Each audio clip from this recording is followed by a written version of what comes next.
Sanbonani and welcome back to another video where we look at some of your interesting takes when it comes to uthando nesithembu. On this video we shine a light on if friendship kaMangwabi noma Khumalo. A lot of people seem to have different views surrounding that friendship. I guess bheke ukuthi abantu bathini ngayo. Okay, so what really started the conversation was actually a post from someone who said kodwa le friendship kaMakay noNombela i-one-sided. Hayi ke people abayibeka ngaphansi. Uzama Welase wathi, I've been saying thank you for typing for me. Usaba wathi into engiyibonayo ngoMakhumalo umuntu uma esemthanda umthanda ngempela uyadlula entweni Nkosi yami. uMankule uthi uNombela akanankinga noMakay, inkinga akafuni umuntu ozomngena ephaketheni. Remember, she's the only one owamsupporta nangomembeso wakhe. uMangwabe is so real, akakhathalelanga ukuncengwa. uYoli uthi yena unayo indawo ebandayo uNombela. uThobile ke yena shame she is a loving soul. uVeliswa responded by saying hayi uyabanda shame akakho womuntu. uLondeka ke ucabanga ukuthi uMakay kuphela ofaka i-effort. uSenara uthi is not make sure ihleka ihlekisana ihlomelene uNombela kayi-one phela loya and plus yo Unze uthi bayathandana nje bakithi cause after bexabene bebanga indaba kababa kaThobile they made peace. Umcineka yena uthi nami ngazi lokho kanti akumelanga yini kube khona uxolo. And then uSibongile uthi apart from that uThobile is generally a nice person. uMantsundu yena uthi iproblem kaMakay uvulela nombani inhliziyo yakhe kanti laba abanye baya understand ukuthi basisithenjini bona. uNtombi yena uthi kade bajayelana those two ukuthi nje uNombela this season ubuqinisa ngempela ubuso and ke it goes to show nje ukuthi uT is a nice person onenkinga nje naye ingoba akamfuni cause if ningazwene uyakwazi ukucela nihlale phansi nikhulume. Right net uyasiqinela shame and mina angimind sinabo omaqinasi emakhaya abanye as friends but abasiciki so why kufanele uThobile asicike ngokuthi usiphaphele.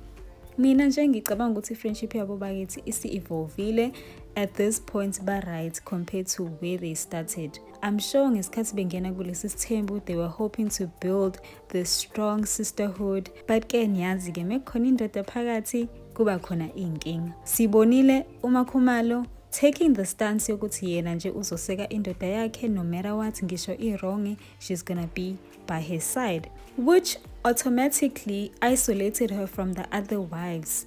But then ke uMangwabe took his stance yokuthi yena nje akavumelani nendlela umseleku ahola ngayo umndeni wakhe, so inkinga yena anayo unenkinga nomseleku akanankinga nalama emakhosikazi. That alone I feel like created a divide between them.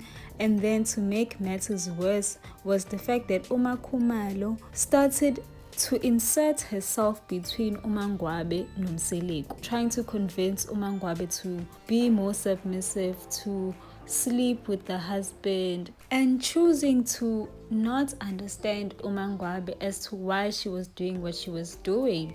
And I think leyo nto yamthena off uMangwabe from her. Wabona ukuthi umngani onjani ozothatha iside lendoda over mine. So personally angimblame uMangwabe. I feel like she's still apprehensive. Usafuna ukumfunda ukuthi umuntu kanjani, usesifundile yini isifundo sakhe. Seeing as how manje she has changed itune yakhe, she is now on the wise side. I honestly think uMakhumalo useyarealize ukuthi uMangwabe is actually a girl's girl ngoba all along she has always maintained iposition yakhe ukuthi indoda eyona inkinga.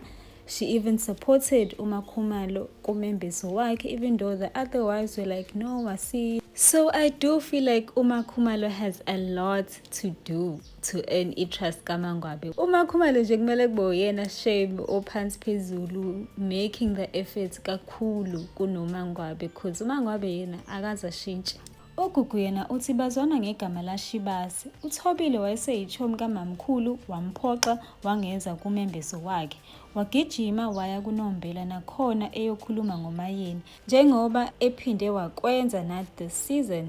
uViwe uyamphendula uthi I understand that she's your faith but she's not that important kwabanye abantu. I have to agree nale comment because even though yes uMakhumalo did bring up uMayeni and they did discuss uMayeni in that meeting eyodwa that they had, but I don't think ukuthi bahlangene ngoMayeni.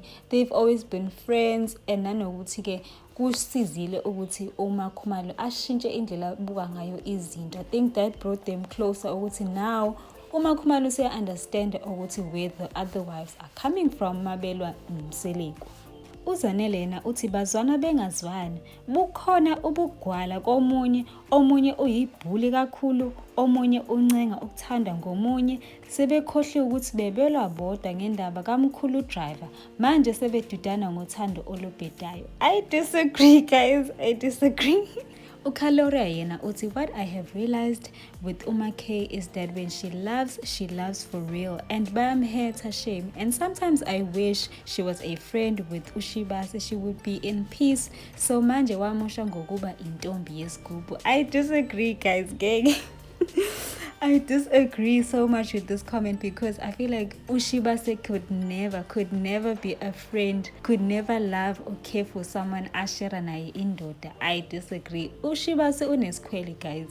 Unesikhwele nje uShibase. The only way ungathanda uShibase is if umuntu nje wangaphandle enze uhlangana naye nje ngenye into mhlawumbe ngokwesonto or ngokwestokfela or something else, but menzo hlanganisa indoda I doubt nje ukuthi she will ever love you, care for you, be a friend to you. Ngisho ukupretenda nje ngathi uyahluleka upretenda, so no. Okay, Sana, I would like to hear your thoughts on this. Please be sure to comment down below and don't forget to like, share, and most importantly subscribe so that we can grow our community. Ngizonibona kule landelayo. Bye guys.